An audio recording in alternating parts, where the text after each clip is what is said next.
Note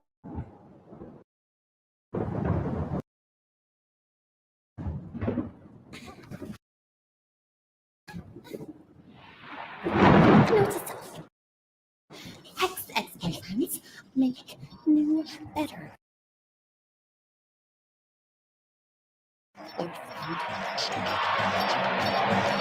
Cadaver, speak to destroy the feelings I have. I cannot avoid your twisted tongues. I hex deployed on you. Let all the pretties in your bed escape your hands and make you sad. And all the things you wish you had, you lose.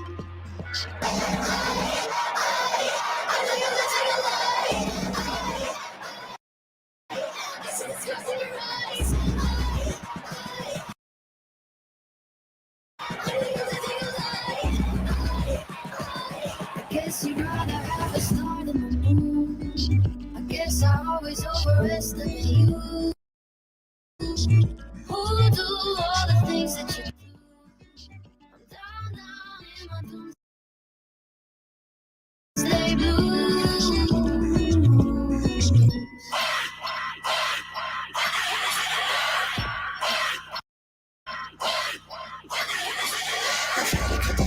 In my head, the places I touch remind me back. The visions of you, the ones that you said until my heart be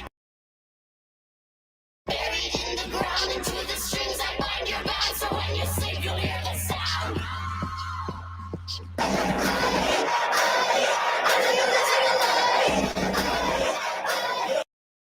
I see the scars in your eyes.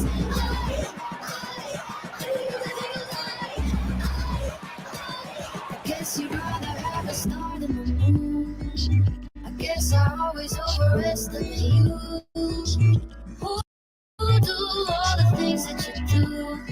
I'm down in my doomsday blues. I guess you'd rather have a star than the moon. I guess I always overestimate you. Who do all the things that you do? I'm down in my doomsday blues. Romance, back, steal and borrow, is straining me hollow. You, I guess you're on a slow dance me out of my soul. I guess you're on a favorite color compared to the others is Doomsday blue.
I love the fact that Zombie messages me like 2 seconds ago saying that they gotta pee.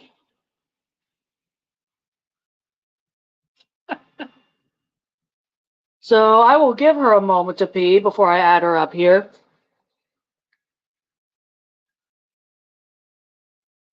Actually, screw it. Add her now.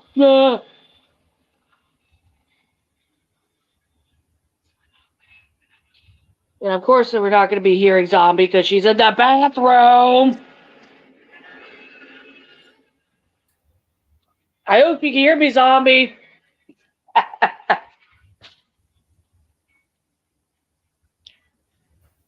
So we actually did get one question for the Q&A, which I will read off when Zombie gets back. We can be good little podcast hosts. I was actually surprised that we got one question.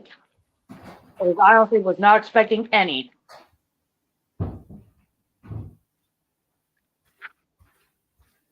But for anyone who was wondering, the opening song was by none other than Bambi Thug, who's been made famous from You realize I can hear you from my bathroom, you know? Really? I was like, I hope you hear me.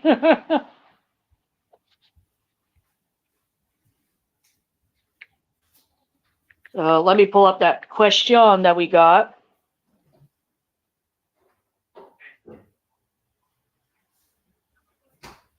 Oh my god, where's my community page? There it is.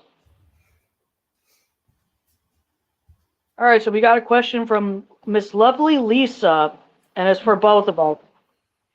She said, she asked, how old were you guys when you fell in love with reptiles and insects?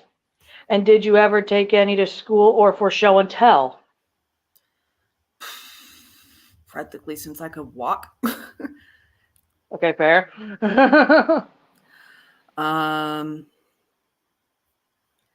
Like, I mean, my stepdad was really the one who fostered my love of exotics. And I pretty much known him since I was like pretty much fresh after my parents got divorced.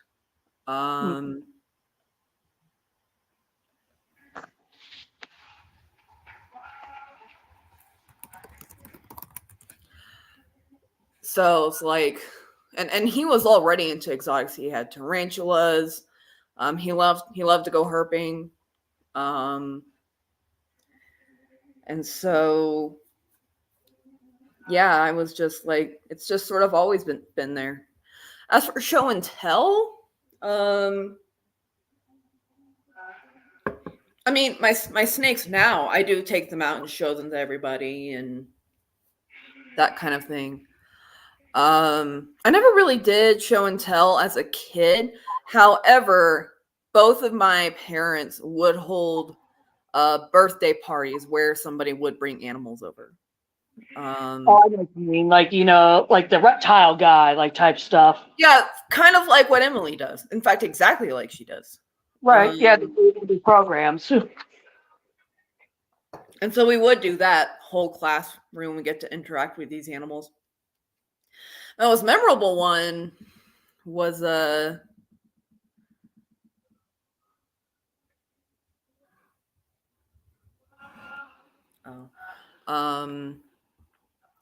was the birthday party that my dad threw at my school. That was when I got the pet an alligator. It was a baby. It was like a small alligator, probably no more than a year old. And that was also where I discovered king toads, not cane toads, but king toads, because the person brought around this cane toad, and it was sitting on a red pillow, a very nice, fancy red pillow. And she kept saying, and she said this is a cane toad, and I thought it was king toad, obviously, because it's a big toad on a fancy pillow. Right, it's a very regal toad. Yes. So that was my most memorable, like, I guess, show and tell kind of thing. What about you? Okay, so when I was 4 years old, and my mom could back this up, I caught a baby copperhead outside the house and brought it inside. My dad and my brothers were laughing so damn hard. My mom was freaking out because obviously I'd brought in a snake. I didn't know it was a copperhead at the time. But, 4-year-old baby copperhead, because, like, it was a baby because it was a smaller snake. And I was like, look at the pretty snake. And everybody's freaking out. And I'm like, why is everyone freaking out? I went back outside. I let the snake go, and it was all good. Yeah. I'm just thinking that, like, that must have been like practically a newborn copperhead, because only like the newborn copperhead, like snakes, venomous snakes particularly, aren't like defensive. Yeah. Either that or I was a very gentle 4-year-old. Right. And so, yeah, 30 years later, still doing it. Mm-hmm. Still grabbing random snakes. But I don't have a show and tell story. However, I remember an incident from like my freshman year of high school with my friend and fellow herper, Brandon. At the time, he had a ball python, and her name was Monty. Monty Python. Mm-hmm. And he brought Monty to school, and she stayed in his hoodie pocket the entire day. I That's a didn't, ball python for you. I didn't believe that he had Monty with him until he opens up, like that big, like one pocket in front of the hoodie. He opened that up, and I see a little tongue going blah blah blah blah. I'm like, you did not. He's like, I did. That's a I was ball like, python for you. They find a place where they can like snuggle themselves up. They will stay there forever. even if Unless you're my ball python. yeah, the Then you fucking ball decide to python. renovate your entire enclosure. Which Right, good news, fucking everybody. Finally managed to install that ceramic bulb. Good news. It works great. Bad news. It works so well it started melting the enclosure. oh god. And it was like melting the glue and everything, and not the super glue. The super glue was holding up pretty okay. But I used hot glue to like secure the wire that went to the ceramic bulb, and that was melting. Jeez. There's a reason you put a cage around them to make sure your animals don't touch it. Right, so they don't give themselves 4th-degree burns or cook themselves. Yeah. So I'm gonna have to figure out sort of how to deal with that.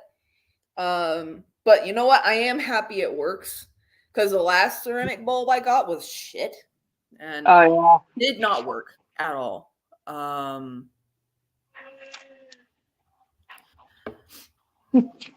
Was it Reptizoo by chance?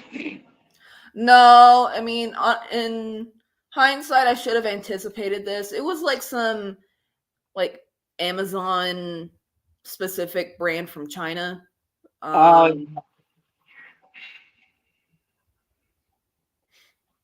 And it's like those yeah, work temporarily, but they don't work in the long run. this one didn't even work temporarily. Oh fuck. It did not work. And so when I saw the ceramic bulb melting stuff, I was just like, "Oh shit!" But yay! Like, hey, it works. Oh god, it works. Yeah. Um.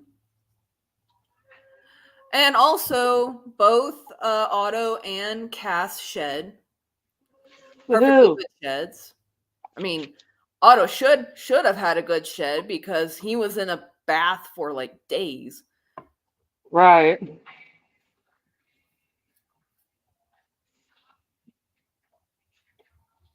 It's pretty funny how the only snake that's not a problem child is the one that should be a problem child, and that's Castiel. Don't jinx it. Okay. Knock on wood. You're like, don't you fucking manifest that shit. Oh, I need to get my incense. I was gonna say, I already got my candle fired up and going. For those who've seen my unboxing video from earlier, I got a Baldur's Gate 3 themed candle, and it smells like rosemary, bergamot, and brandy. It smells very nice.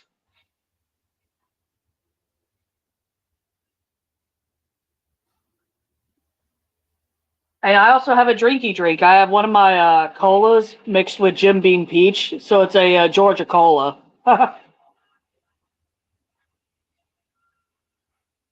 It's funny because you could taste the peach liqueur, but you can't really taste the Jim Beam part. That's probably the best. Because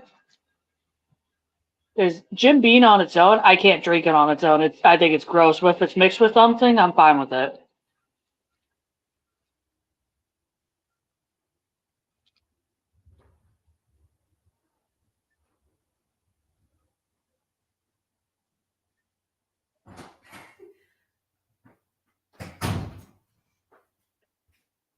Oh my god, I was just thinking, like, every once in a while, Ash, the person who sent you that candle, will give me a play-by-play update of how far into my book she is. And second book is the one that Ash is reading. And like, Hilda's commentary, she's like, I want to attack Andrew's face with a cheese grater. I mean, I don't blame them. I would too. Right. Totally not a Nazi, you know. Oh my god, stay in the fucking holder. Oh no. I hate this incense holder. Heck. Well, how many do you have now? You got a lot. Yeah, I have a ton, but you know, my dad's trying to make an effort to not have incense. Which I can understand his point of view. He's just worried about your lung health, which yeah, that's fine. Yeah, it is. Oh, speaking so of we that, got me. I mean, it's an oil diffuser. But I'm actually going to be using it for resin. oh, Just straight up resin, not incense. And I got a sampler. I forget which one I got. Hold on. Like on Etsy. I would have got a wax melt warmer thing because those also, you know, create smell stuff too. I have a wax warmer. It's in the office, but that place is a mess. And I also got just plain beeswax cubes for that wax melter. Because it's in basically the reptile room. Yeah, that'd be the safest thing is beeswax. Yeah, I got one that was frankincense and myrrh, dragon's blood, copal, and benzoin. Nice. And so yeah, I'm gonna try out burning those and seeing what happens. Meanwhile, I have so much dragon's blood incense thanks to you that I'm like good on incense for maybe a year. Yeah, I have frankincense, white sage, and dragon's blood. And they smell great. They smell fantastic. Unfortunately, I couldn't find the kind of white sage I was looking for the particular smell that my white sage incense has. So I'll still have to use that. Because like Native American white sage, I'm not gonna lie, smells like weed. It is a little potent in nature, but also it's grown differently. Yeah. It makes me wonder what kind of white sage they use for white sage incense, because it's clearly not Native American white sage. Yeah, because indigenous white sage, I believe to some extent is a protected plant because it's essentially endangered because of overharvesting. Etsy. I saw on Etsy that you can get one. Oh. Was the seller white? I'm kidding. Like you can literally get yourself a Native American white sage plant. In fact, where I live, I could probably grow one. I think they're actually like, this is their native habitat. That in California. So you are close to white sage territory. Native American white sage. Yes. Where's Wiki? I want to find seeds for buffalo sage because that's supposed to be good for incense and smudging and stuff too. Evergreen perennial shrub that is native to the southwestern United States and northwestern Mexico. So yeah, you are in said white sage territory. Mm-hmm. Distribution and habitat is a common plant that requires well-drained soil, full sun, and little water. So yeah. You should just get some white sage seeds and just sprinkle them all over your backyard. Just have like a mess of white sage. Why did they say it was common? Yeah, to my knowledge, it's not. Really looking for like wild white sage. It's conservation here we go. Okay. Harvest of said sage populations is a concern held by many Native American groups and conservationists. Overharvesting is negatively affecting the wild population and distribution of white sage. It is believed that illegal harvest is occurring on public lands and non-permitted harvesting is also taking place on private land. In June of 2018, 4 were arrested for the illegal harvest of 400 pounds, goddamn, of white sage in North Etiwana Preserve of Rancho Cucamonga, California. Due to the potential for overharvesting and the plant's sacredness to certain indigenous tribes, many Native Americans have asked non-natives to refrain from usage of white sage. Deputies said in a statement that white sage is protected by the Endangered Species Act of 1973, which is a common misconception. Collecting plants without permission from a landowner or a land manager is illegal. Although Californian white sage is not listed as endangered, conservationists are still concerned about the future survival and distribution of the species. The destruction of white sage has become a focus of the Tongva Tarixat Haksevka Conservancy. Difficult to pronounce. Difficult to read. Oh, Lisa, we actually answered your question not too long ago. Yeah. So luckily we're not too late into it. Pretty much we both had interesting stories. Now we're just talking about white sage. Yeah. Because I'm like, the white sage incense smells way different than Native American white sage. Right. And so I'm like, what sage are they using?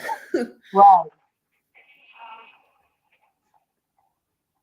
Yeah, because you've said when you combine the dragon's blood and the white sage incense that it smells like a seance. And I'm just like,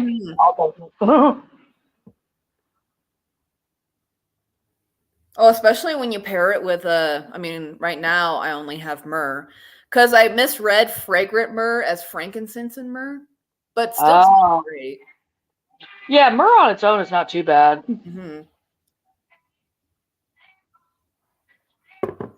Oh, hey, Kay. Kay, hi. I love how high your voice got. You're like, hey, honey. How you doing? I mean, if I wanted to talk with a really light voice, I can. Okay, there's Zombie. Oh. I mean, there's my high-pitched Mickey Mouse voice, so.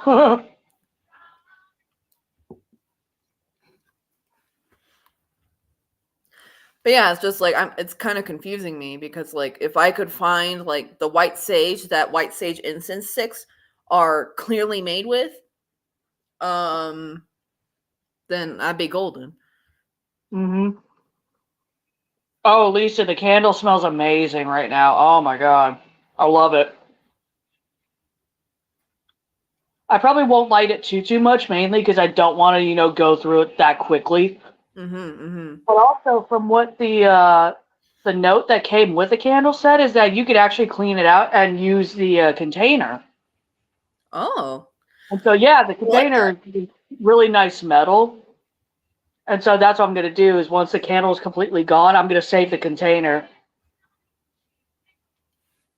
So I think that's cool. I think that's cool, though. It's like you're not. It is cool, yeah, nice and sustainable.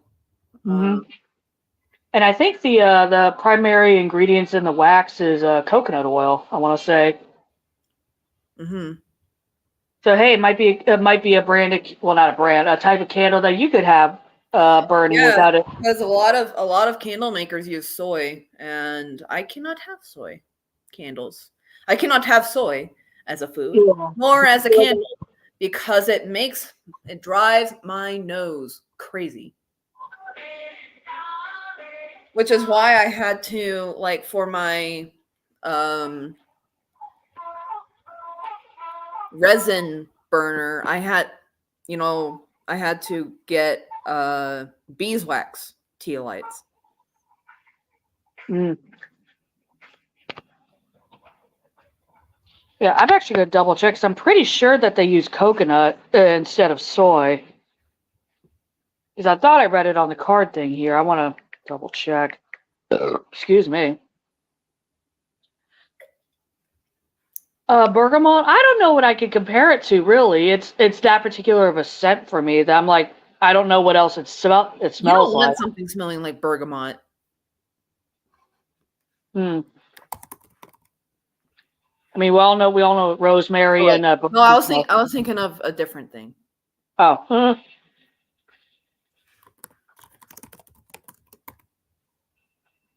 Ergo, that's what I was thinking of.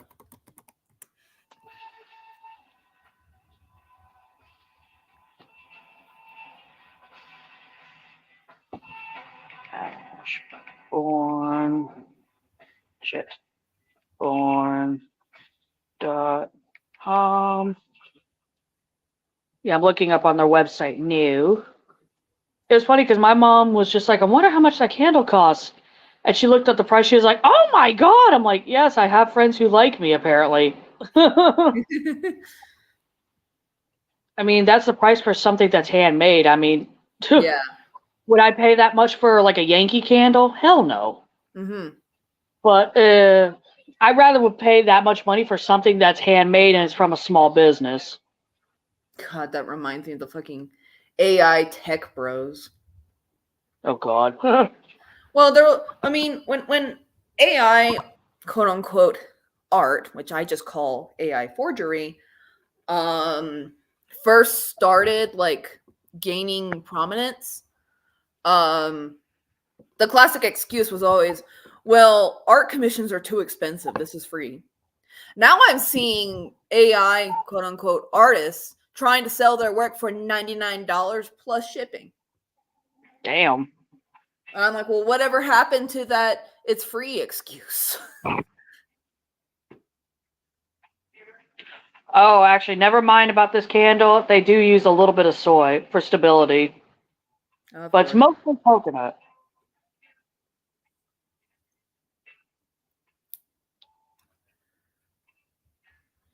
But yeah, it's just and I've actually legitimately had my work stolen by AI. Oh And yeah, I remember that. it's honestly pretty defeating because I was once open for commissions, art commissions.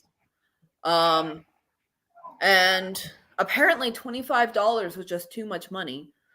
Well, and like I gave up.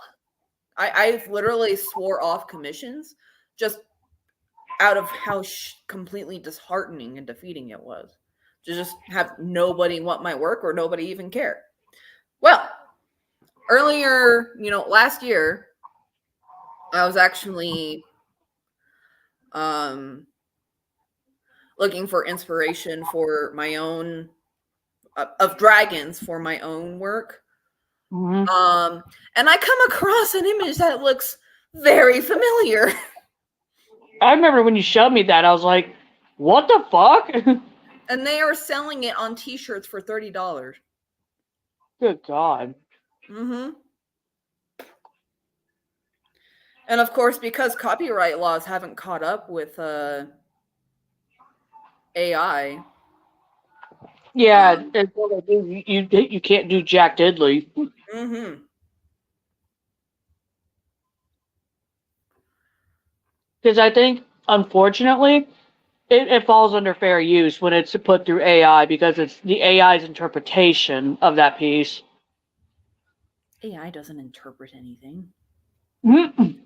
Oh my God. I joined this group. It's literally called Artists Against AI or something like that. Mm-hmm. Somebody tried, some AI tech bro tried to demonstrate the virtues of AI by cropping out. They took the Mona Lisa, cropped out her face, and did an AI generated face for her, and it was just awful. Yep. And he was like, so, I mean, is he fucking blind? Because he was like, it looks exactly the same.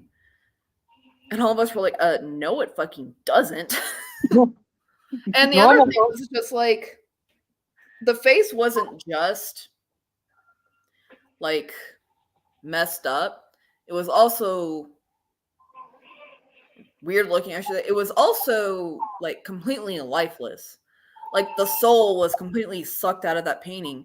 What endears the Mona Lisa to so many, I mean, honestly, I'm not a huge fan of the painting, but I can appreciate why everybody likes the Mona Lisa. And the reason why everybody likes the Mona Lisa is because of the life in her expression, despite how subtle it is. This completely removed that.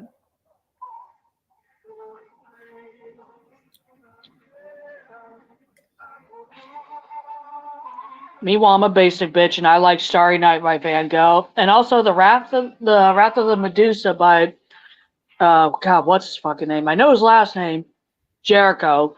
I still have an axe to grind with my dad about Van Gogh. Well, really, it's Van Gogh. Mm-hmm. But I'm gonna be that English speaking person and say I don't really like that pronunciation. Right. But my dad was so harsh about my art.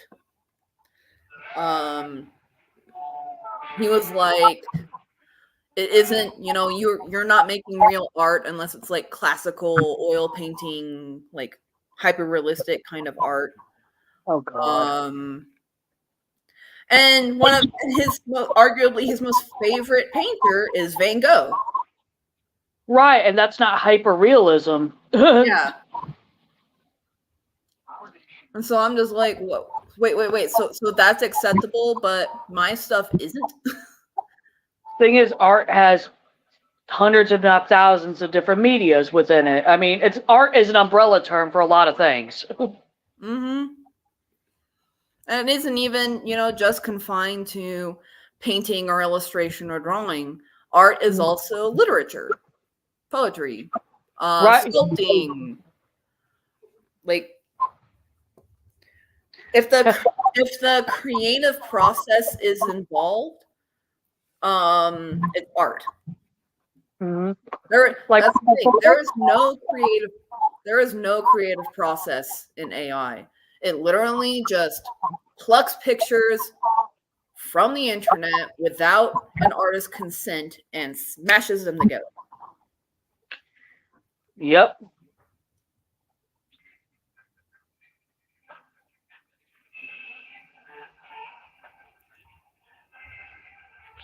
Yep. That reminds me that I need to get like a genuine like death art piece for my room, because I feel like that's the one thing I'm missing is like a piece of like actual like a painting. I do have a couple of Victorian prints, but they're not actual paintings. Mm-hmm. Yeah, you have that I believe ambergris that I bought you. Yep, I do. God, that's an old ass piece of technology right there. That old camera. Mm-hmm. 1860s. Mm-hmm. And actually cleaned that end table a few days ago, and I was being very, very careful wiping down that photograph too, because I'm like, I don't want anything to get ruined. Yeah, I found out because my stepmom and I went through old pictures of her family, and I found out that I couldn't handle old photos. I break out in hives. You're like, I'm allergic to antiques, everyone. Mm-hmm. which you're not wrong. You're like, I love antiques, but antiques don't love me. The world doesn't love me when it comes to my immune system. Because your immune system's a dick. I'm allergic to existing. Just be like SpongeBob in that one fucking episode. Photosynthesis. Right. Just the energy of the universe. I wish I could. Like, you're like, if we're that easy, it would be great. Right. I can hear myself when you're in. I don't know about you. I cannot hear myself. I can hear you. Do you have a YouTube open in another tab? I do. That's why. No, I have it on mute. Yeah, you should be good now. No, I've been having it on mute. Oh, fuck. I also have no idea. That could be the echoiness of my room, but also you're in your living room. So I don't. Okay, it stopped. It has stopped, actually. Miki, are you fucking with my shit again? It's like we're talking about antiques now. She's like, I want to be included. Gotta love haunted objects. Mm-hmm. Good old-fashioned conduits. Oh, my footages. Heck. Yeah, it's either we were talking about antiques and we triggered her, or the fact that the candle is actually on the desk where all the dolls are, and Miki's probably just like, candle. Mm-hmm. Fire! Yep.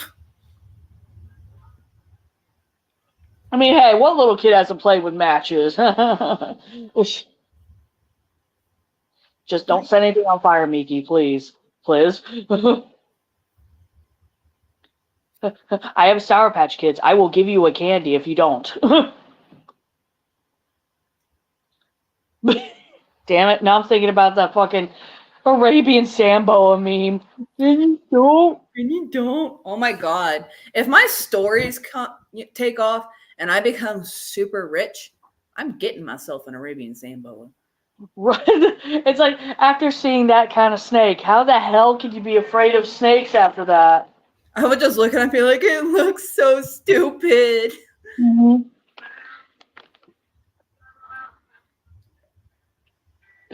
It's like everybody thinks hog noses are derpy looking. Oh no, y'all have not seen Arabian Sambo then. I mean, even regular Sambos look derpier than hog noses, but the Arabian Sambo is magnum opus derp in snakes. It's like if you asked a 5-year-old to draw a snake. Mm-hmm. And that's literally, you know, what God Almighty himself made into a fucking animal. If I got it, I would name it Socrates. Mm-hmm.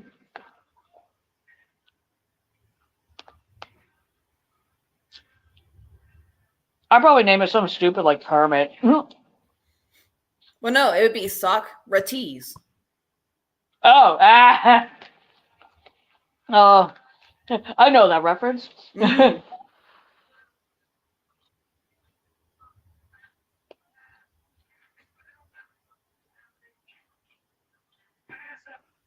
I'm still, my brain's still semi in creative mode. Right. I need to get my brain into fucking creative mode for the fucking special effects makeup. I just need, I need to find that spark again. It's tough when you're in survival mode. Can a celebrity Yeah, at least come to a convention near me? Give me fucking inspiration to do this shit again. I mean, what I found helped me, like keep my creativity alive was having multiple avenues for my creativity. If I didn't feel like drawing, I could write. If I didn't feel like writing, I could draw. And so, like, being able to bounce back and forth with whatever kind of creative outlet I wanted has helped sustain that creativity. Gotcha. I mean, I don't know, like, if you have more than one creative outlet, I suggest you use it. That's my advice. Yeah. I'm trying to think if there are multiple creative outlets within that. At least that I could do, because I could draw a little bit, not great, but Christine enjoyed some drawing ASMR earlier. I love watching other folks draw. Oh, I Well, love how I like offered, for you to have drawing ASMR, and just like bam, 2 seconds later you call me like a fucking drug addict. I was like, oh, you got I the need my stuff? hit. Hit me.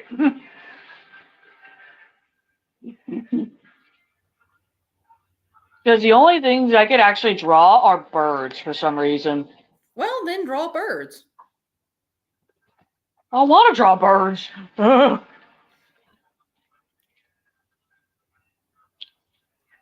Like, that's the My one. dad was always like,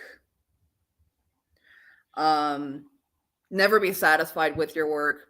If it feels easy or you're enjoying it, you're getting lazy. Christ. The sky is the bare minimum. And honestly, liberating myself from that kind of mindset has really helped my creativity. Don't push your play to your strengths. If you're really good at drawing birds, draw birds.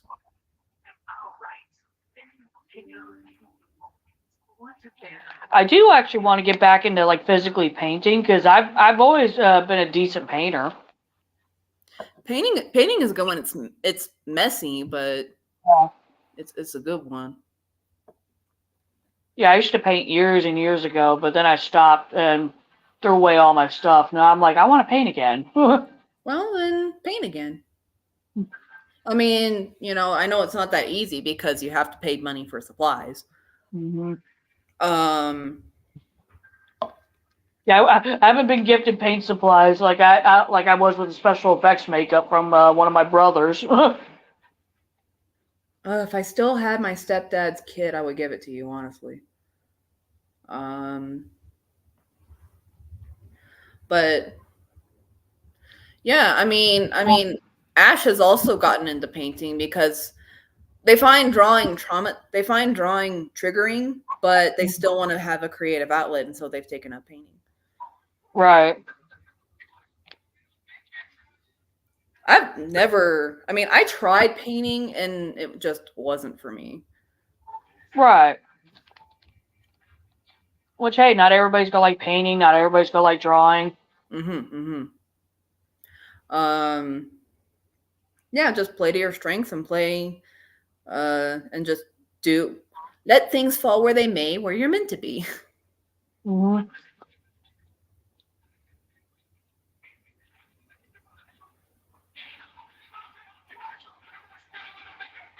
As for me, my art style is definitely stylized. Yeah. But I have to, I'm at a point now in my art skill where child or even teenage me would just be in awe of my work. And I remember having that eureka moment, and so I was just like, you know what, younger me, this is for you. Mm-hmm.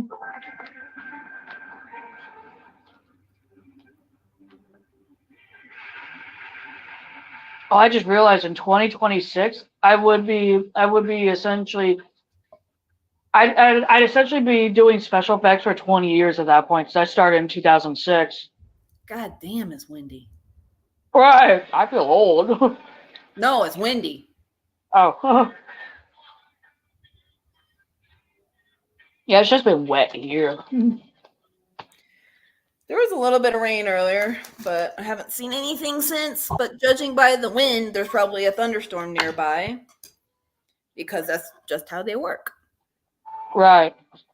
That convection has an inflow and an outflow. And I think what's happening is that we're experiencing the outflow of said storm. Yes.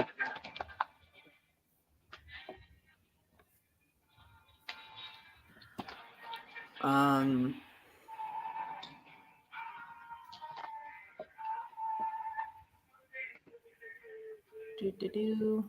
goes splat. And meanwhile, I'm eating white cheddar popcorn. Yeah, because Food Line was having a sale, and they had Boom Chica Pop on sale. And it's a very good brand. Mm-hmm. Full ingredients, only 60 calories a serving. Are we still expecting thunderstorms later? I must check. Oh, well, there's flooding warnings near my area in the mountains. I know. The place I live. What is the forecast? 20% chance of thunderstorms tonight or this afternoon/evening, and 50% chance tonight. Ooh, good old-fashioned thunder booms. Mm-hmm.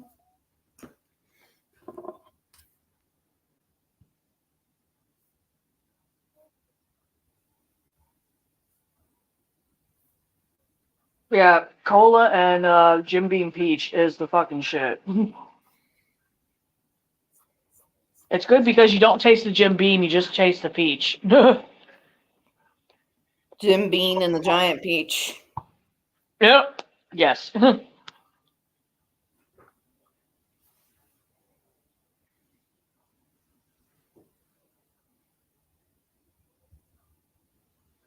I'd still love, like, if my stories take off, to have, like, themed mixed drinks. All right. Q's would be like a gallon of fucking Everclear mixed with fucking absinthe. Like half and half. There would have to be mezcal in that one. Right, the fucking worm. Not just that, but it's smoky. I've had mezcal. It is like, that'll put some hair on your chest. It's like the Scotch whiskey of tequila. It's the Scotch of fucking Mexico. Yep.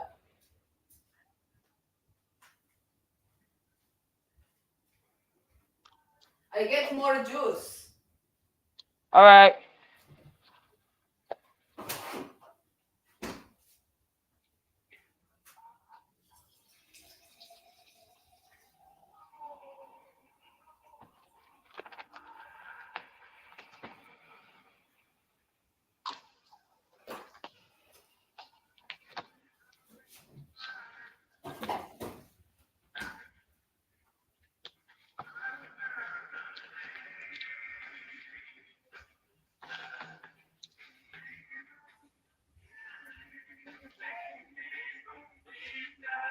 Where's the return?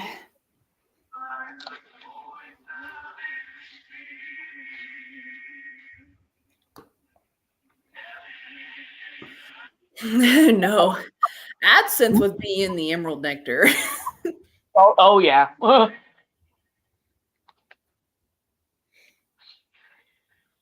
Because really, I based emerald nectar off of the myths and legends around absinthe. Right. Which I've had absinthe. I don't like it. It tastes like black licorice. But you would like it because it is black licorice flavored. I would love it. And I can't have black licorice because it's a legume. Even though I love black licorice. So when I heard that, I was like, ooh, I could have a black licorice flavored thing that I can actually have. Mm-hmm. It's like, I can drink it. Mm-hmm. I mean, I've heard Jägermeister is like the poor man's absinthe. Oh god, disgusting. I hate Jaeger.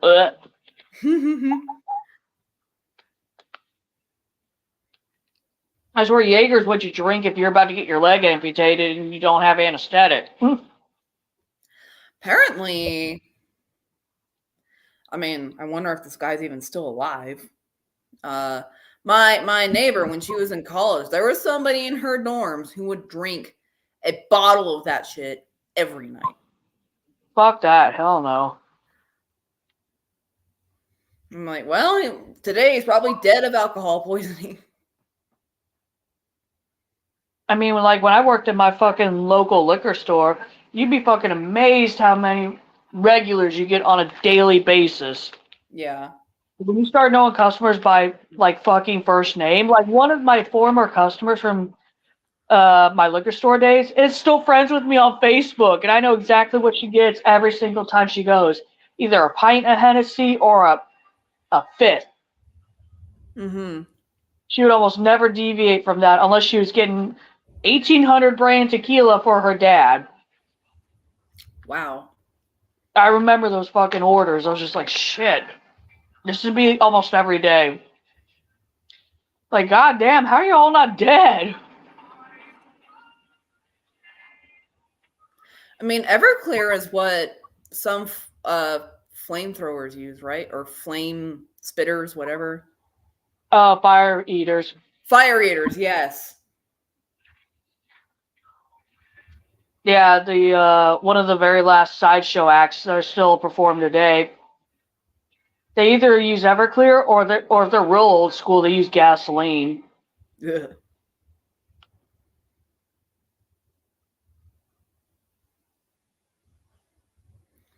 I mean, Everclear is basically modern day moonshine. I remember because I was working at the fucking liquor store when the pandemic was starting to rear its ugly head. And I remember folks like clearing out the Everclear section because they were going to make their own hand sanitizer. And I'm thinking to myself, I'm like, y'all could have gotten the cheapest ass vodka, like a fucking half gallon for $10, and made it that way. It'd be just as good, if not better. Yeah, 190 proof. That is totally moonshine proof. It looks like bona fide moonshine too, which is clear. All those like jars and everything you see of quote unquote moonshine, that's not moonshine. Real moonshine will put you in the fucking ground if you're not careful. I've had real moonshine before, and you are correct. Mm-hmm. If you do not respect the moonshine, you were gonna learn.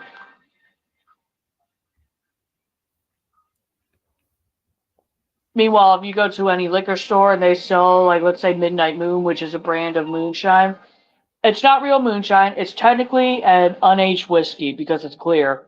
Mm-hmm. Yeah. Real moonshine is actually still made today. I mean, Everclear is basically your store brand moonshine, but there are places in the deep south where they still make it. Like old school. And yeah, that'll put you in the ground.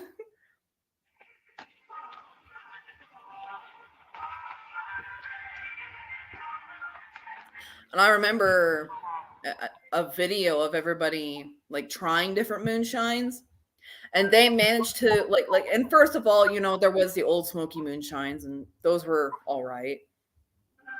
And lastly, they managed to procure the authentic shit. Oh, damn. And everybody was dying. They drank it and they were like, "Oh my god, what did I just do? What sin have I committed?" Right.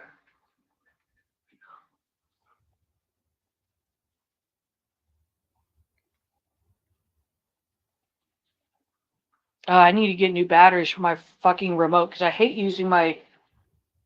Because I have the Roku app on my phone, but I don't like using my phone as a controller, you know? Yeah. It's annoying. So, like, son of a My bitch. house apparently the remote gremlins up and thefted my TV remote. Huh? I have to go over and manually like work with the TV.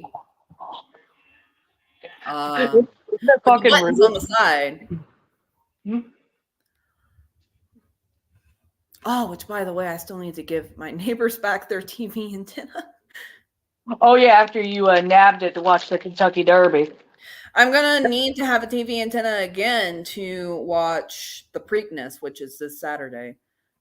Oh shit. Mystic Dan is still gonna try for the Derby.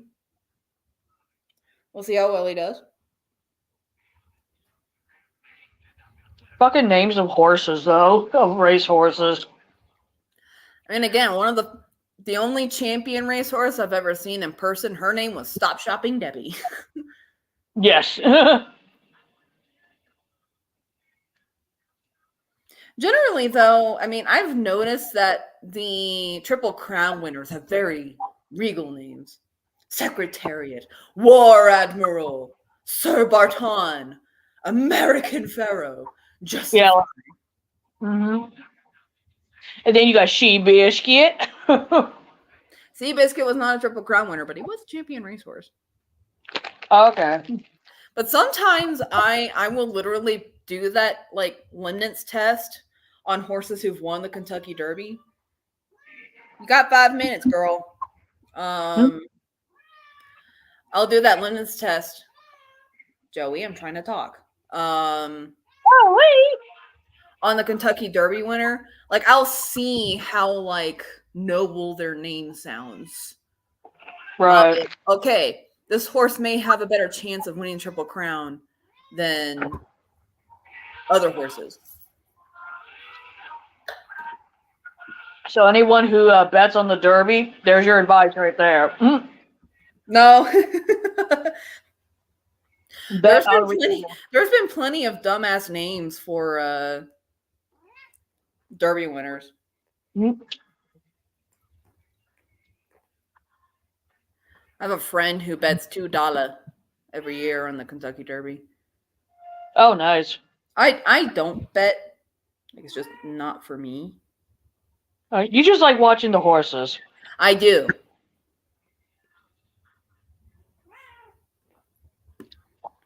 Girl.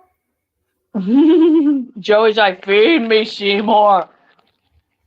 I mean, hell, you know, the Western Dragons I based off of draft horses. Obviously not thoroughbreds.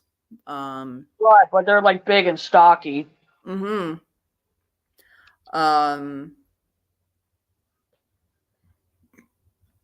Like they're my main influence in terms of structure of the Western Dragon.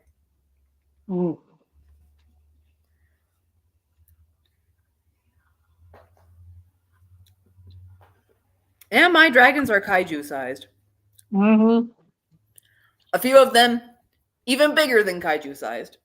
Right. Make Godzilla look like a little gecko. Mm-hmm. God, that encounter would be funny. I mean, don't get me wrong. I love Godzilla.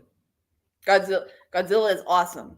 However, he would not fare well against some of my characters. In fact, most of my characters. Right.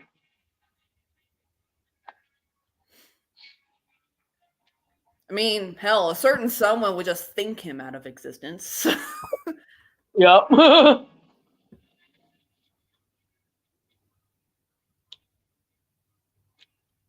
But she really doesn't bother unless she needs to.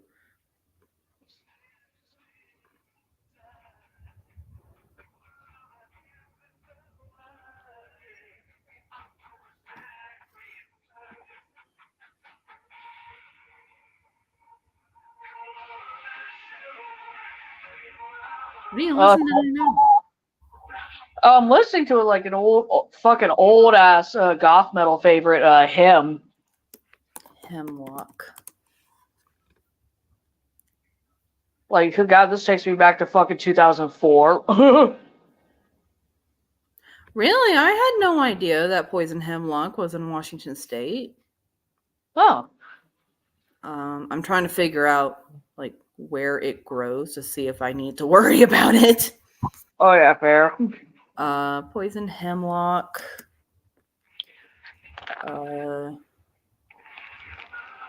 Range.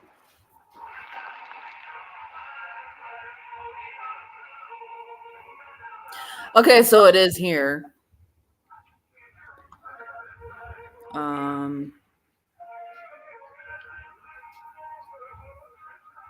Yeah, because I saw Ash's post on Facebook about it earlier. And it reminded me that, oh yeah, I gotta watch out for that stuff. Right. Poison hemlock, don't fuck around with that stuff because I remember, I mean, first of all, it can kill your animals. I remember hearing a story of a dog that actually died from encountering one. Damn. And I also remember a story of an entire family getting brushed by one. Oh, shit. And the kid died. Oh, fuck. Yeah, fuck that.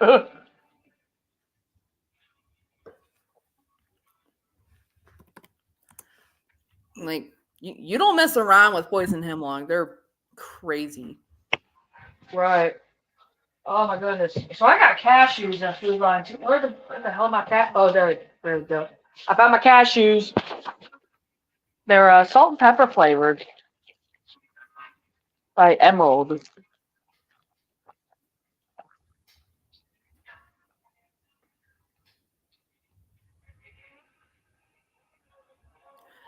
If I recall correctly, poison hemlock is considered the most toxic plant you'll ever encounter.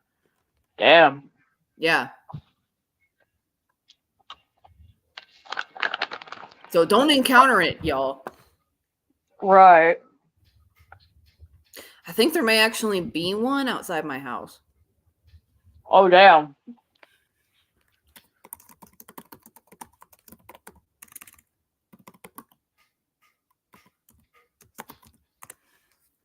Because it looks conspicuously like it.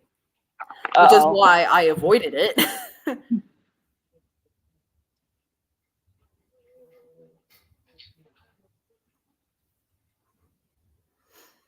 I mean, general rule of thumb, it's similar to, water moccasins versus water snakes. If it has the potential to be dangerous, just stay away. Right.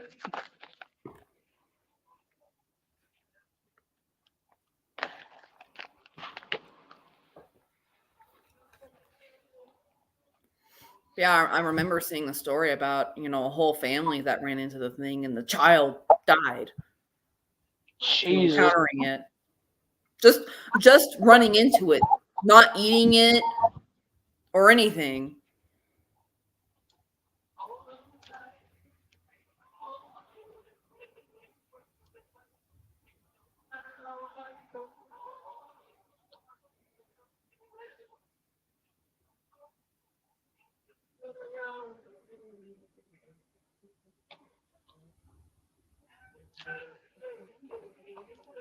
Oh, I gotta feed my cat. Go get her, Joey. Feed my cat, and then I'm gonna go to the bathroom. Joe. Hi. You need to eat all of your breakfast. It's got the stuff that makes your tummy feel better. Uh-oh. Oh, no. Then we get to hear Joey put on her best performance. So everyone needs to give her an Oscar.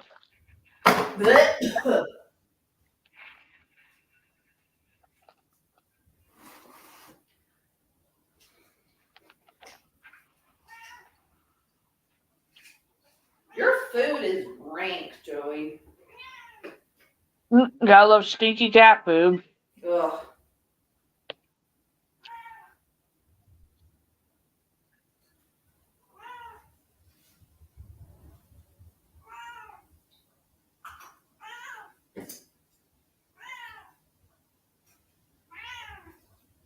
Meow.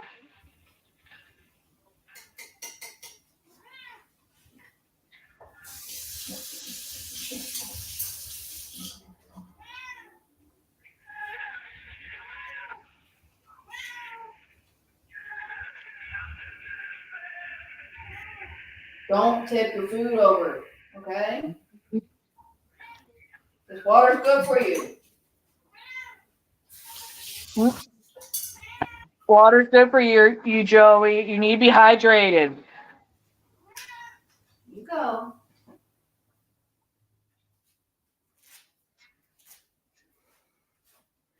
right, now I gotta go to the bathroom.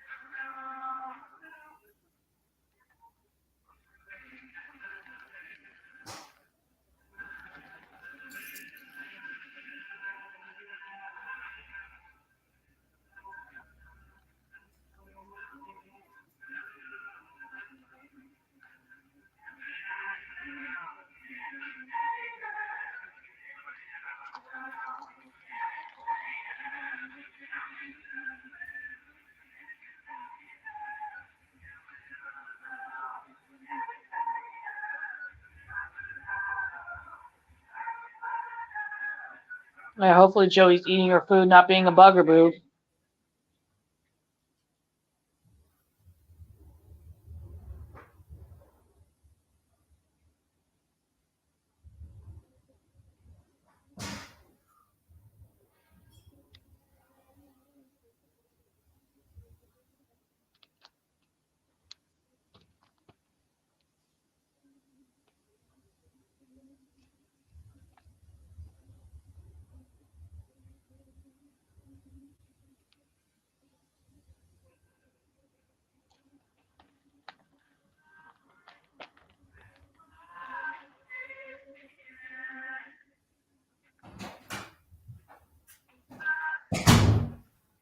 All right, your turn. Eat your named in. That's all you're getting. Eat your food, Joey. I'm not grandma. Yeah, can't- Mama give you treats. You can't bully me into giving you more food. Mm-hmm. I still love how you were telling me how food motivated she was with the fucking vet. Mm-hmm. Oh yeah. I mean, I had a general idea of what was going on. Because Miss Thing is getting old. And with age comes tummy issues. Mm-hmm. And my stepmom swore up and down that it was an impacted anal gland. $250 later, I was right. But yeah, the vet comes here. It's a mobile vet, and they basically bribe for compliance with treats. And let me tell you, there is no more treat motivated cat than Joey. And the vet was trying to examine her, and she was trying to push through the vet to get to the box of treats. And so her vet assistant just poured a bunch of them into his hand and just fed her. She's probably in heaven at that point. Like, hell yeah. And after that, she got some dried fish. Oh, nice. Mm-hmm. Yeah, she was a spoiled little girl. Right. Go eat. I know you don't like watered down food, but go eat it. Mm-hmm. That's all you're getting. I don't care. Mm-hmm. Complain.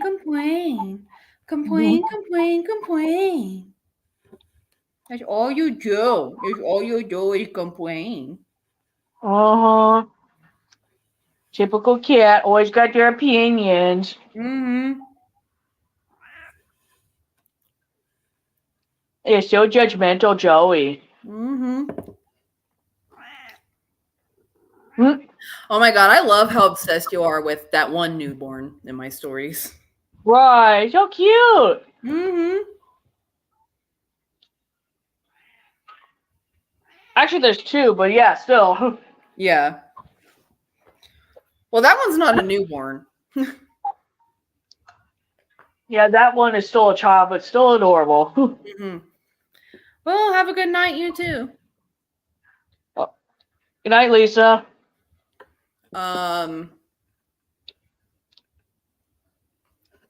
Yeah. But there is a certain newborn who is very cat-like. Mm-hmm. I mean, but baby animals are cute. Mm-hmm. Even baby anthropomorphic ones. Mm-hmm.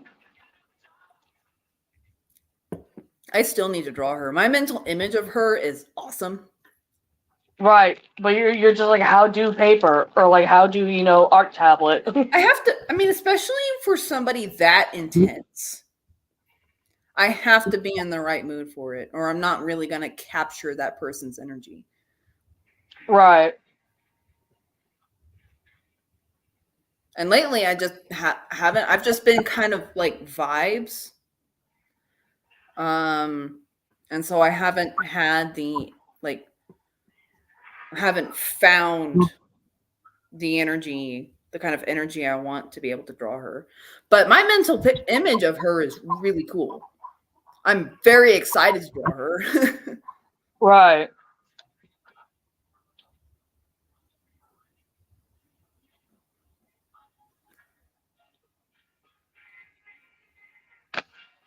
I just realized my fucking iPhone was falling off the bed. No! Oh God, my fucking fall off the bed scares I always get in my sleep. Yep.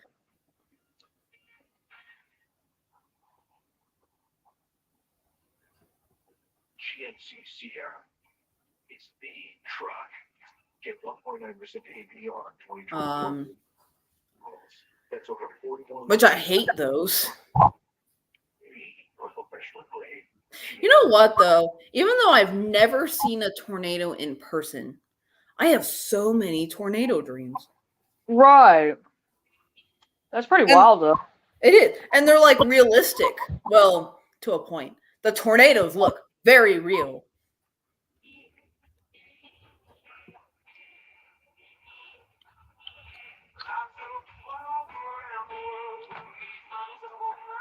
Sometimes they're okay dreams, and sometimes they're stress dreams, and sometimes they're nightmares. Right. I mean, the scariest tornado dream I had was really the most suspenseful one. I had a dream that my parents, like, that we lived on this house on like a coastline. And there were these bunch of storms coming in, and in the flashes of lightning, I could see like tons of wedge tornadoes headed towards us. Oof. And I was like, we need to get out of here. We need to get out of here. These things are coming for us, and they'll tear this house apart. And my parents were just taking their sweet time, not taking it seriously. And I'm like, we have to go.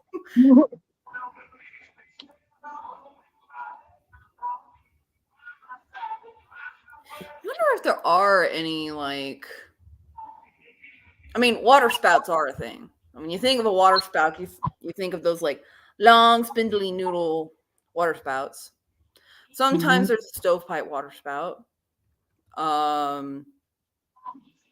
wonder if there's any wedge water spouts. Nobody has ever seen them.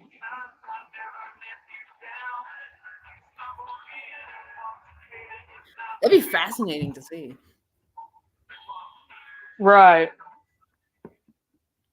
And in fact, the most one of the most famous quote unquote tornado photos in history was likely a water spout. Right.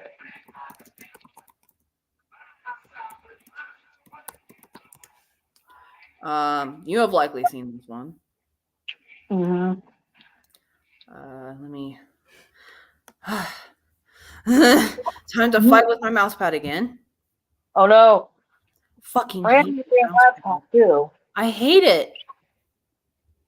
Fucking rude. I hate it worse than my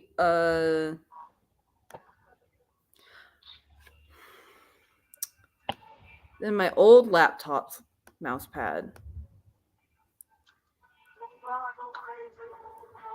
I just kind of have to get lucky on the right click. Right. 10 tries and nope.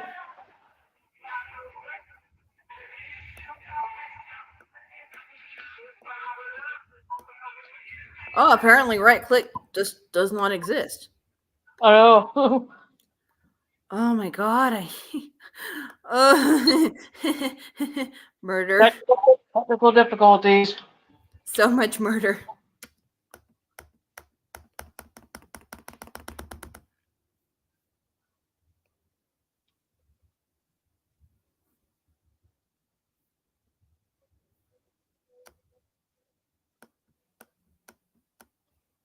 There we go. Fucking finally. Hmm? Hey, you've likely seen this one.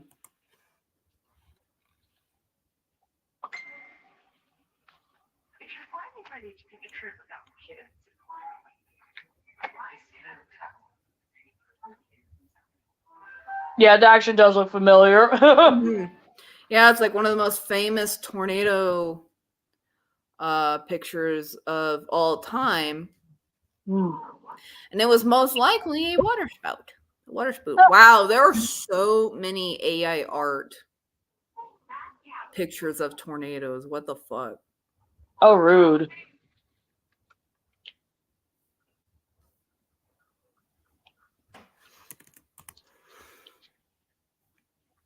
Tornado! What? Joe, wait!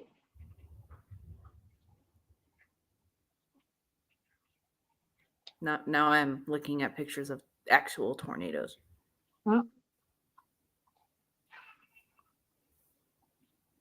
Now we've gotten to the weather segment of this program. Yeah, sorry.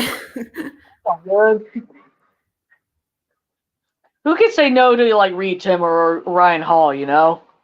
Right. Reed Timmer is so unhinged and I love it. Mm-hmm. Fucking him, Gizmo taking over the Midwest. Mm-hmm.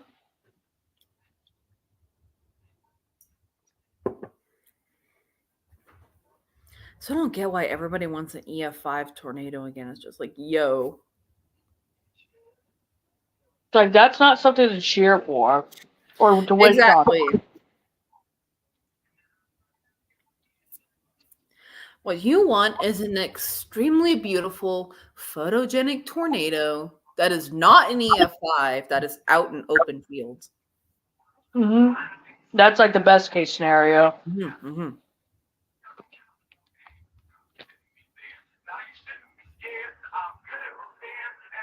I've not seen an EF5 tornado personally, but I have seen the aftermath of one.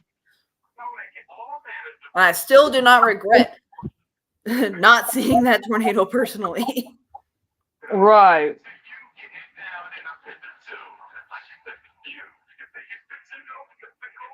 And I personally have a healthy fear of tornadoes, so. I have a healthy respect for them. I have a healthy respect for hurricanes. I know that because I've grown up with them. Mm-hmm. Like you with tornadoes. Yeah. I mean, I've never actually seen a tornado proper. I would love to. There are storm like tours you can go on, but with my bean bladder, I don't think I could. Right. Because the thing about storm chasing is that you're driving for hours. Mm-hmm. And when a tornado's on the ground, a tornado could last a tornado generally lasts like no more than 30 minutes, unless it's like one of those extreme ones that you encounter. Mm-hmm. I would not be able to do that without a bathroom break. Right. But if I get lucky and I just happen to see a tornado outside my house, I would be happy unless it's headed for me. Mm-hmm. Then I would be very concerned.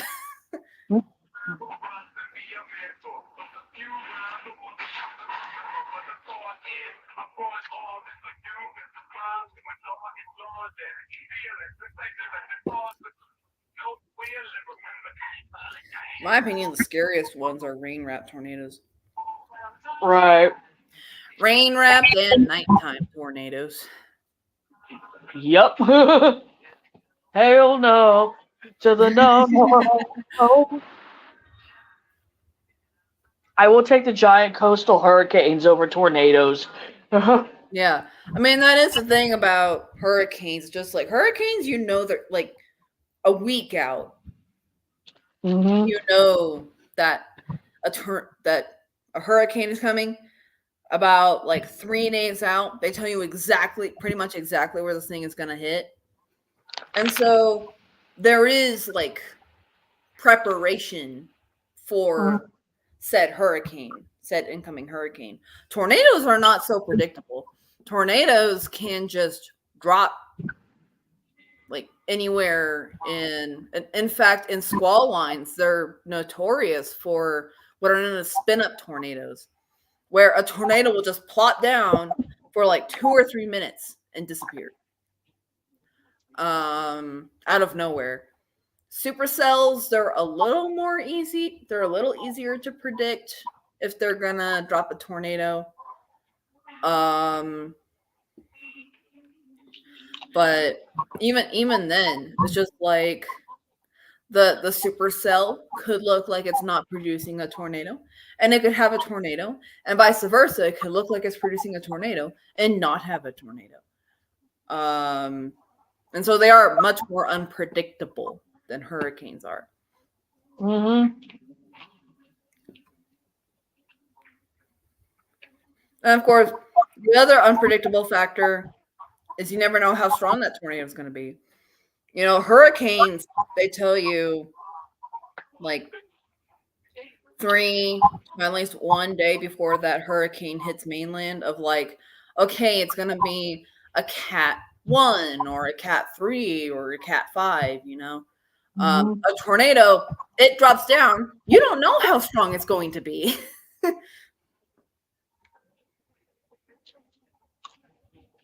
I mean, there are patterns you can recognize. Like wedge tornadoes are generally on the stronger end of tornadodom. EF3 to EF5. But there's actually been an EF5 that was a stovepipe tornado. It was actually much narrower than a wedge tornado, and it was still an EF5. And so, yeah, you just don't know how strong that tornado is going to be, which is why if you're in a tornado warning, you should always get to shelter, because even if you're like, I've been through all these, you know, tornado warnings, nothing's happened, or I've been through a, you know, like an EF2 and, you know, it wasn't too bad. You need to get the cover because you legitimately have no clue how powerful that tornado is. Right. Hashtag tornado tangent. Oh, there's a picture of a tornado with a rainbow. I love it. Nice.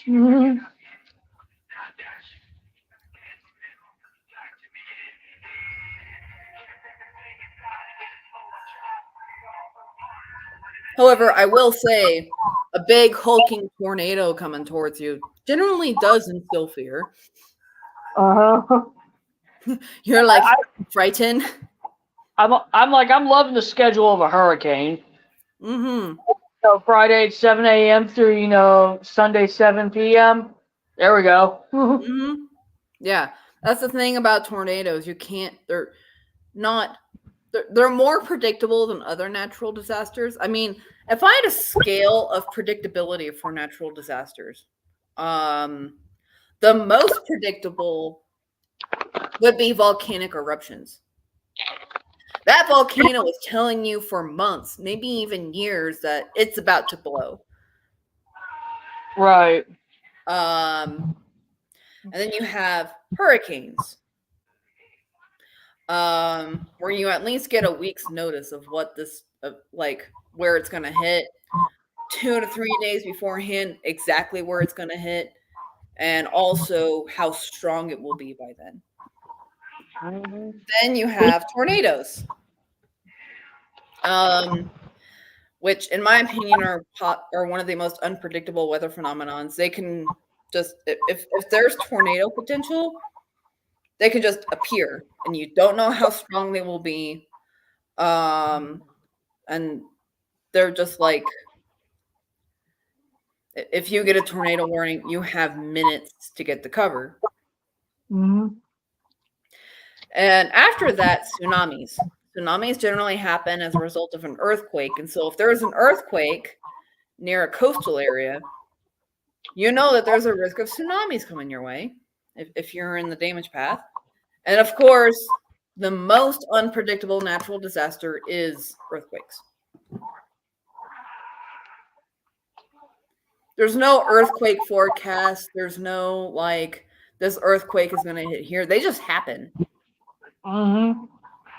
And that is one of the things that makes them, to me, very uniquely terrifying. Mm-hmm. I mean, you saw those videos in Taiwan Right. when they got nailed with a massive earthquake. Oh, hey, Clancy. Eh? Yeah, Clancy's one of my subs. He's one of my dudes. Ah, yo, what's up? You have to be like, who the hell's Clancy? No.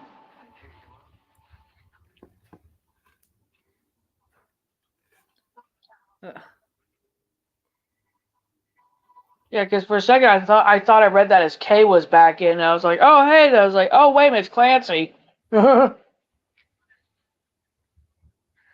Kay's been gaming most of the day, from what I understand. Right. That's one of their spins. I was about to say, because we are mutes on Twitter as well. And a lot of their posts I've noticed go for gaming Destiny. Yeah. They love that game. Mm-hmm. And like, I'm not really into that kind of game, but honestly, and like, they will talk to me all this like Destiny jargon. I will understand maybe like 9% of it. But I'm just like so happy. Like it's like a puppy getting really happy over something. You're just like, "Nyaw." Right. You're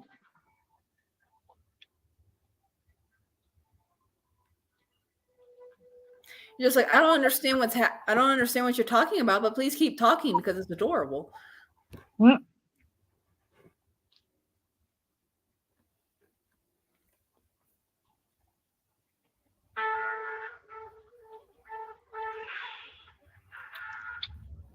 Uh-oh, I think I know what song is playing on your end. Oh yeah. It's actually it's a commercial. I need to fucking skip it. Hold up.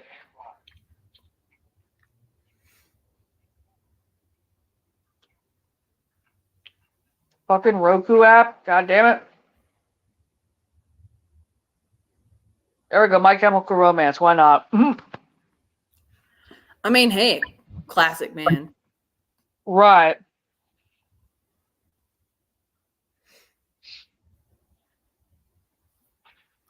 I'm not much of a Fallout person. I tried it, and I tried to like really love it, and it was just not for me. I am curious about the TV show that's just made about it. But the game itself, yeah, I wasn't too big of a fan either. Yeah. It just wasn't for me. I mean, anybody who is a Fallout fan, more power to you. But it's just not my thing. I do love Elder Scrolls, though. I actually, I cut my teeth as a writer writing backstories for my Skyrim characters. The longest one is 65 pages long. Damn. Mm-hmm.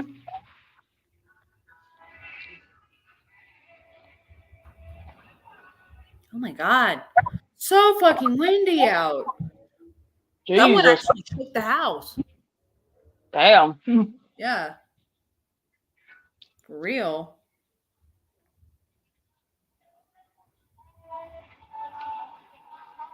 You're like, what the hell am I experiencing? An inland hurricane? What the fuck? It gets real windy here, let me tell you. I mean, I sent you those videos of when we had like 58-mile-per-hour winds. Right. Jesus.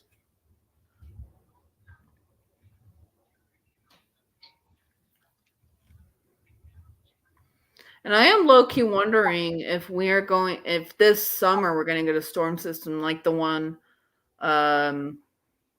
before I moved down here, where there was like 60 plus, even up to 100-mile-per-hour winds. Hurricane force winds.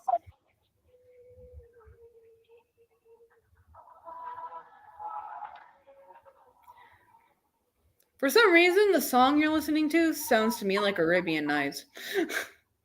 It's Helena. It's got one like funeral like song. I'm like, yay. Cause I'm weird. I'm just like Arabian Nights, like Arabian days.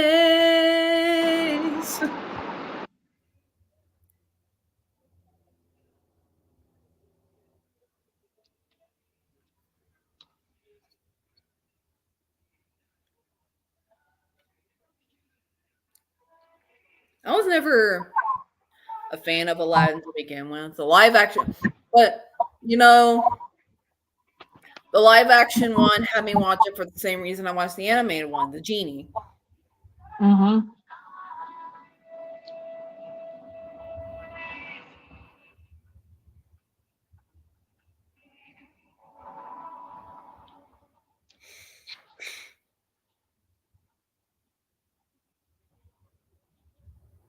Though Jafar in the live action was a little bitch.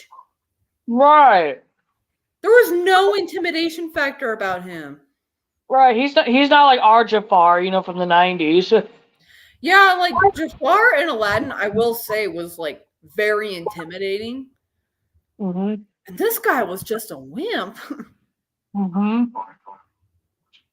Most definitely, man. Yeah.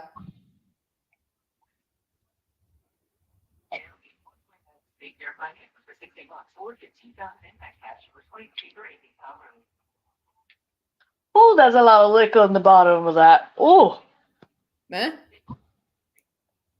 that was a big sip of Jim Beam in that one. Whew. Oh no. Mm. Oh, I taste Jim and it don't taste good. Oh God. No. One of my step uncle's name is Jim. Oh, Jesus, I'm sorry. Please forgive me for my sins. And he's a fucking like ancient Trumpy. Oh, no. Ooh. Jim Beam. Son of a bitch.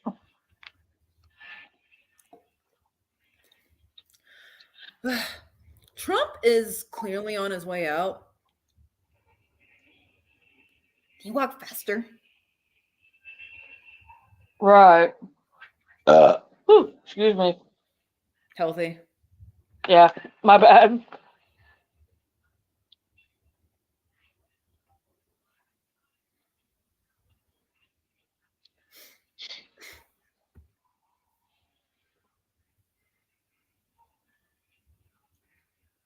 Ooh. Wait, no. Hold on.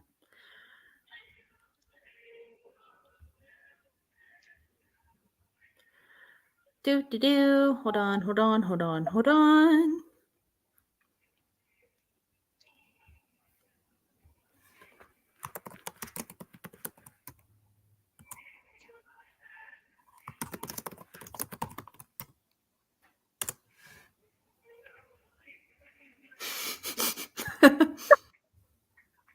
I gotta go to the bathroom. I'll be right back.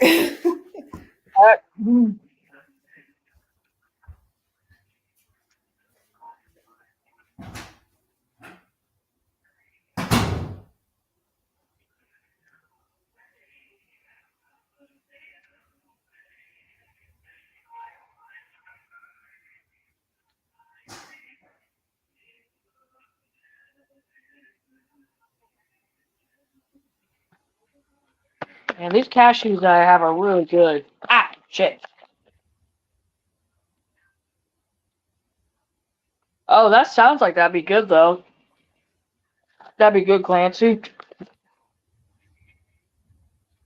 Yeah, there's some local places here that are really good, too.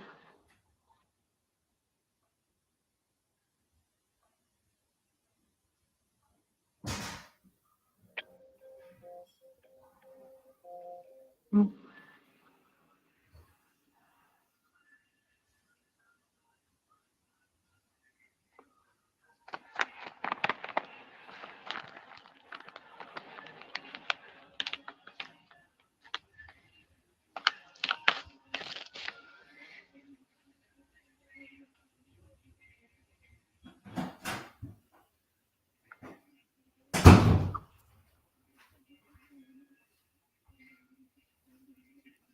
Right on, return. Ugh.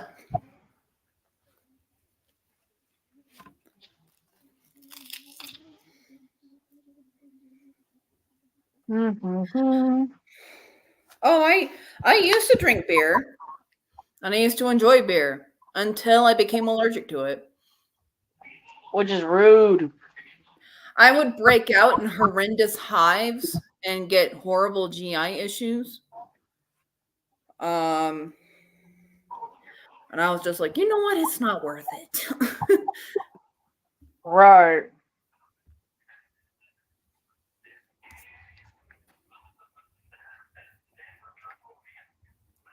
I sent a certain someone a link to our stream. Uh-oh. I mean, rarely checks my chat, but who knows?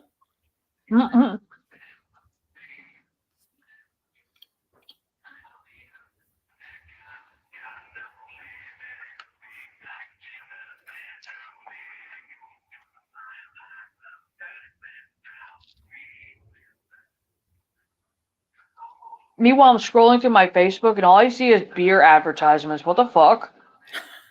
It's fucking internet spies on you, man. Oh, damn it. Why are they all Mexican beers, too? Come on. I mean, Modelo is a great beer for cooking, if I recall. Oh, yeah, definitely. Mm-hmm. 1000%. The only beers I can have with limited consequences are IPAs. Right.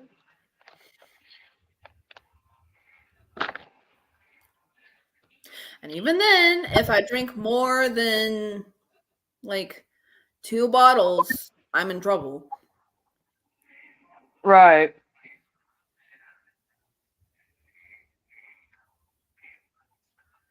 That's when the hives and the stomach problems appear. I think I've discovered the culprit, though. Malt. We got this a little while back just to find like something I could actually eat. We got this bread, and this bread was mostly me friendly, except it had malted barley. And that royally just pissed my GI tract off. Right. I can't have chicken either. Right. You just stupid body. Yeah.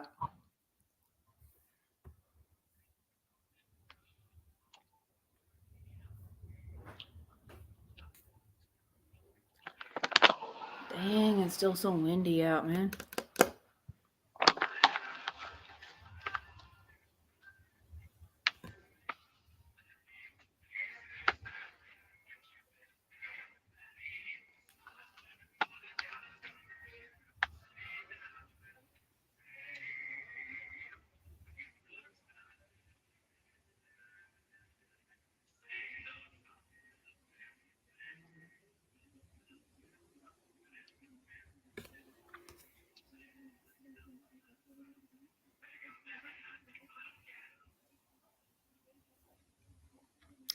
Oh.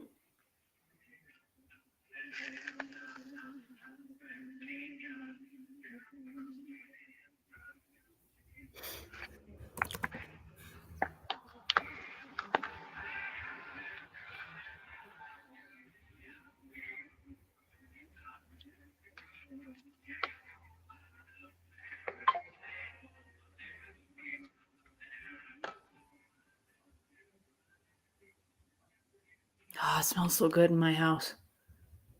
I mean, same. I almost want to cheat and also like insane as well. The dragon's blood, make a full D&D. Well. Shut up. Yep.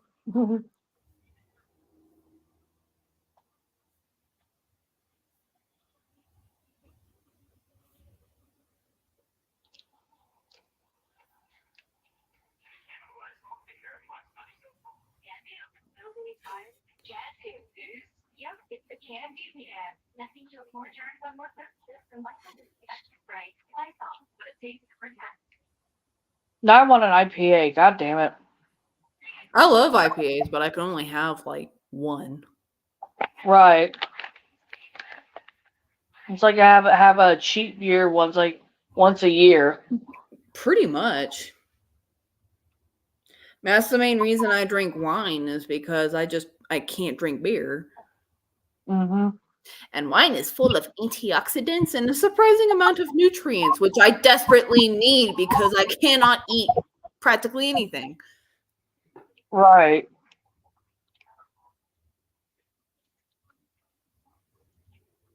But it has to be red wine, not white wine. Right.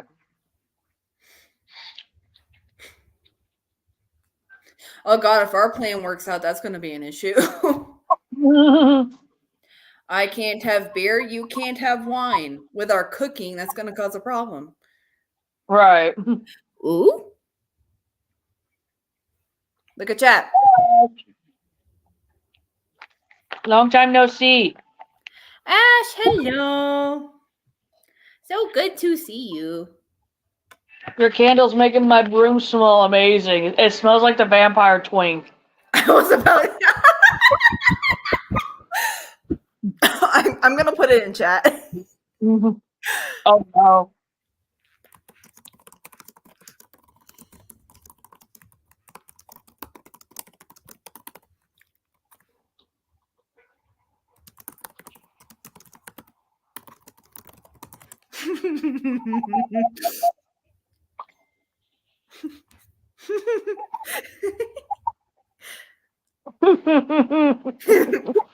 Oh my god, what the fuck? Goddamn zombie. That's just where my brain went. I mean, it might as well be the same thing, yeah. Right.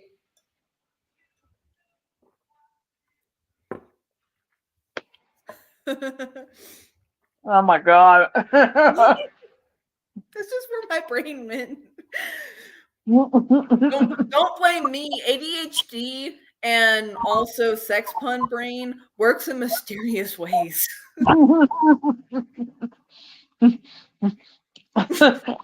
Like, What the fuck is that loud? I don't know. Oh, you suck. I can. I will not. Hey, this is a kid's show. Come on now. No, I'm kidding. Everyone's 9. Yup.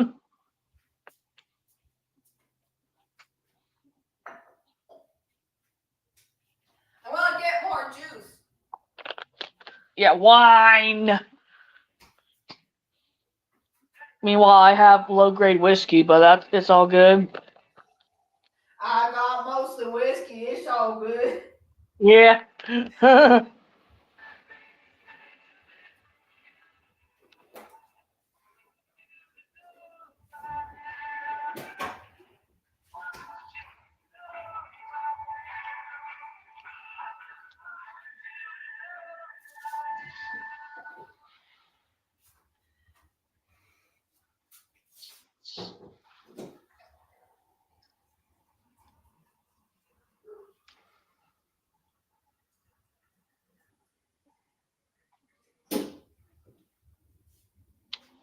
Oh yeah, probably wouldn't be a good idea.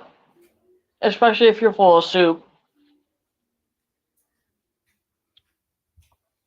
Wait, you got the THC in your system as well? Perhaps.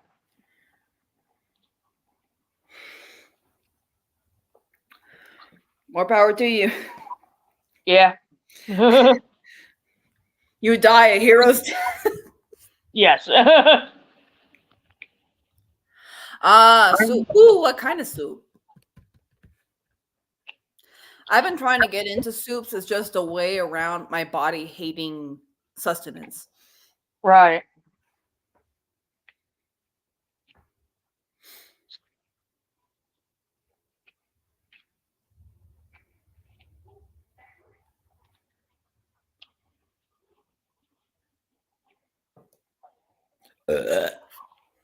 Oh, beautiful. Thank you.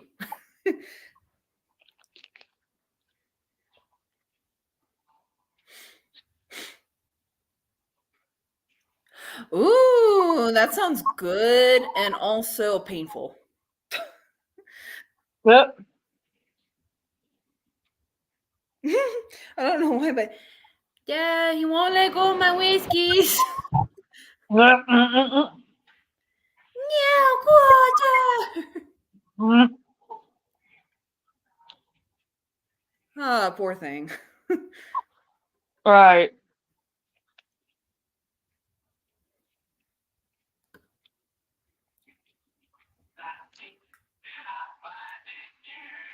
I'm still like my brain, especially lately, like something's happened where it's constantly in creative mode. Mm-hmm. And again, I want to draw that bitch. Right. Like my mental image of her is so cool. I don't. What's the what? I don't blame you. Yeah.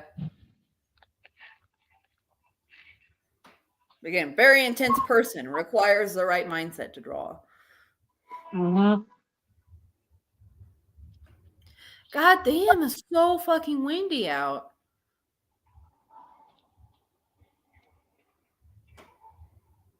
I'm just hearing whoosh, whoosh, whoosh, whoosh, whoosh, whoosh.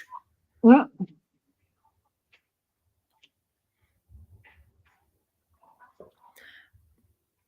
But I have a complaint. Oh. I has yet to see a single rattlesnake. Right. I would go to your fucking governor and just be like, hey, I want a refund. I don't see any goddamn rattlesnakes in this goddamn state. Exactly. I mean, I still make sure that my toes are kept well away from the outdoor couch. Right, because there could be a rattlesnake hustled up in there. But still, I has not seen a single rattlesnake. Mm-hmm. I'm calling corporate. Right. There's lots of lizards here, though. Tons of lizards. Unfortunately, I never get out of bed early enough to like catch them. And I've learned that I really shouldn't catch animals.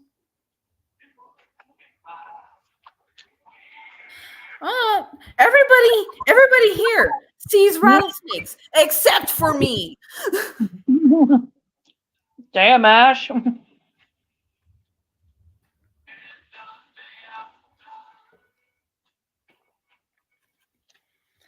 Everybody's seen these fake rattlesnakes. I'm telling you. That or the telling tall tales like fishermen. I mean, I've seen plenty of copperheads around here. Hell, my I brother's had my nose stepfather. almost snapped off by a cottonmouth at one point. Right.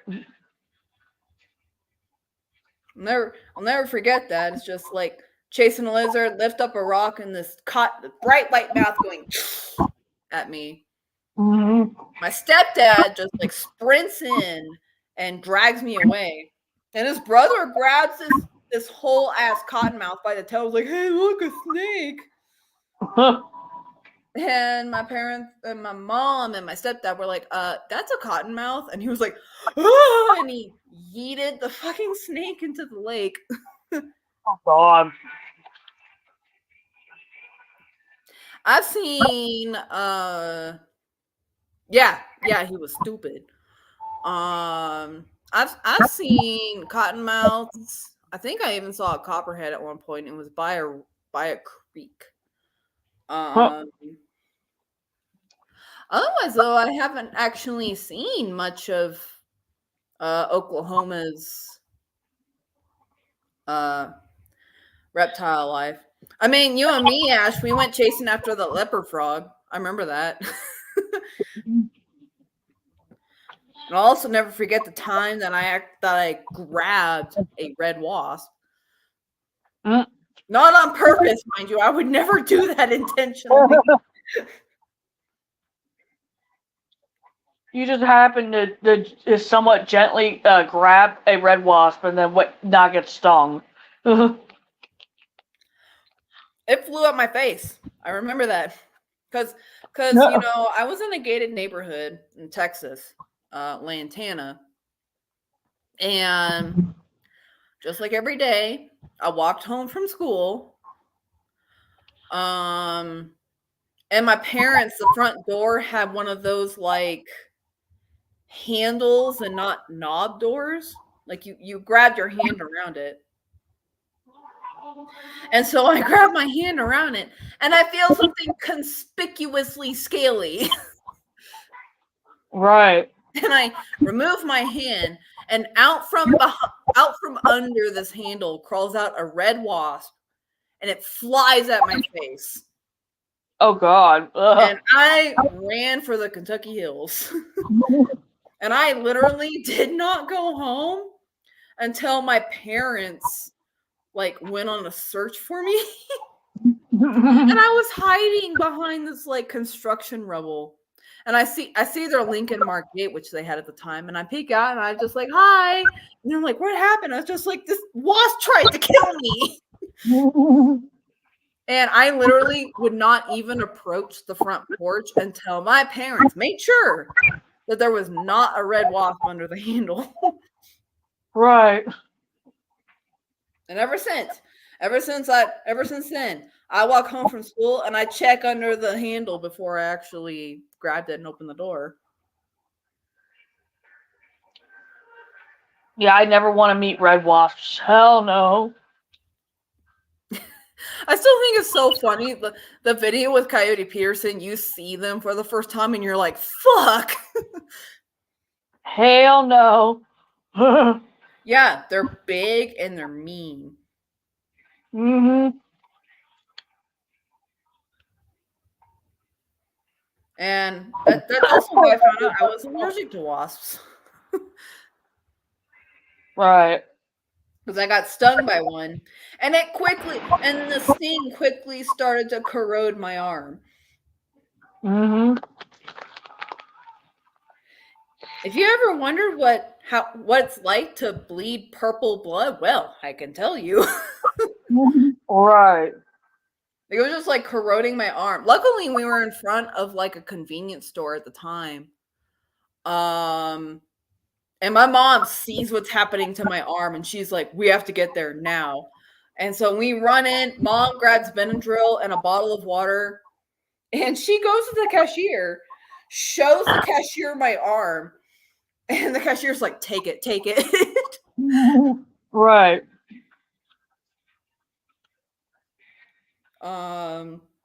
And luckily the Benadryl worked. My mom gave me 2 pills of Benadryl.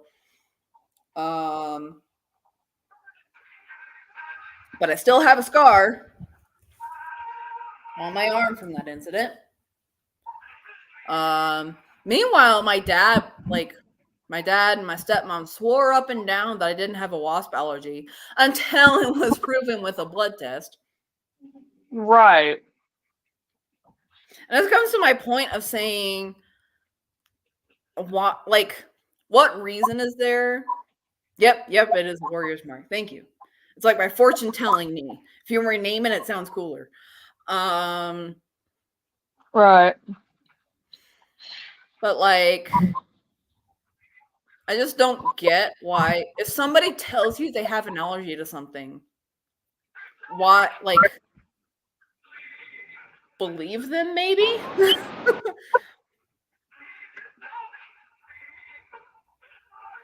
It was always, you're not allergic to wasps. You just have one bad reaction. Well, I got a blood allergy test and it turns out I am allergic to wasps. Not bees, surprisingly. I guess there's like one protein in bee venom that is different than protein in wasp venom. Right.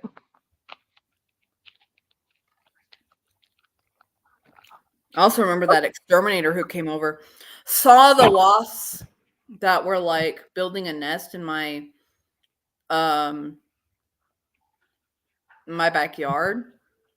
And he was like, oh, but those are native wasps. They're not going to be that bad. I was like, I don't think you understand. I'm allergic to wasps.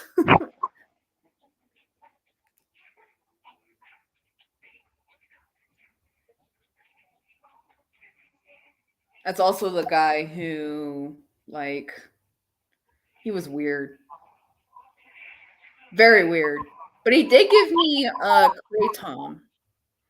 which is supposedly an opioid alternative that lacks the addictive effects of said opium. I have yet to try it. I came very close the other day because I was just like, I wanted sleep. I was in too much pain to sleep, and I was just like, anything to get sleep. Right.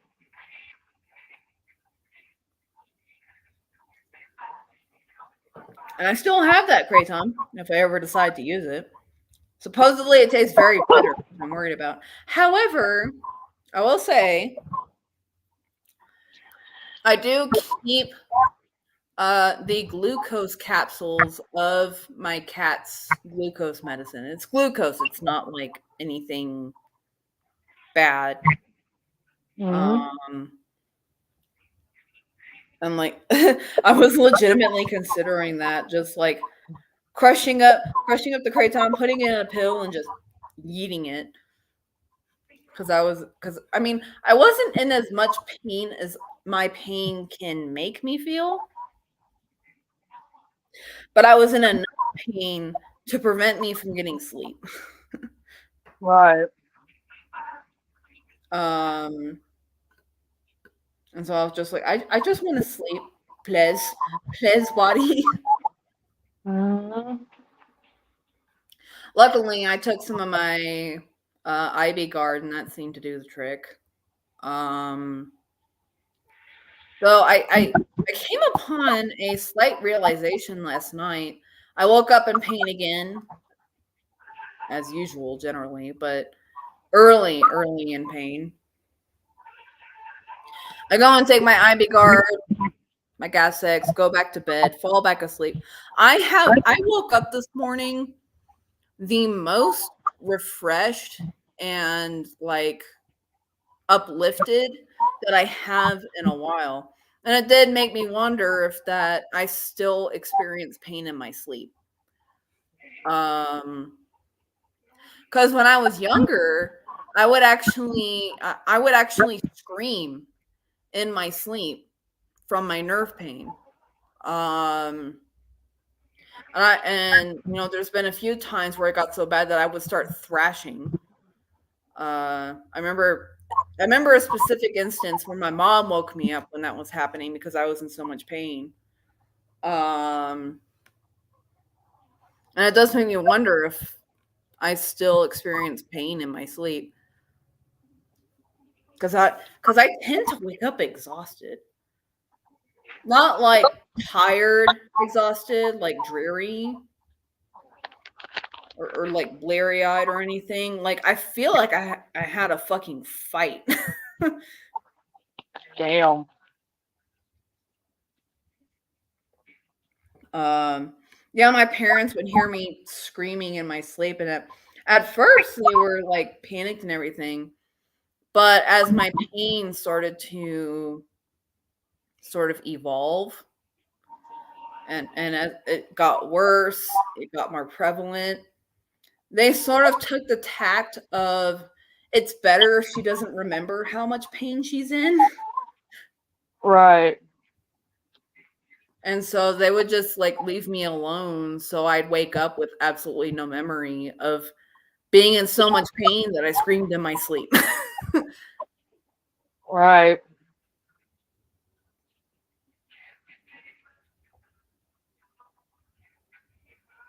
Happy-go-lucky topics. Right. Oh, we're past our mark. We're past our mark. And on that note, thank you everyone who has come by, including Lisa, Kay, Ash, Clancy.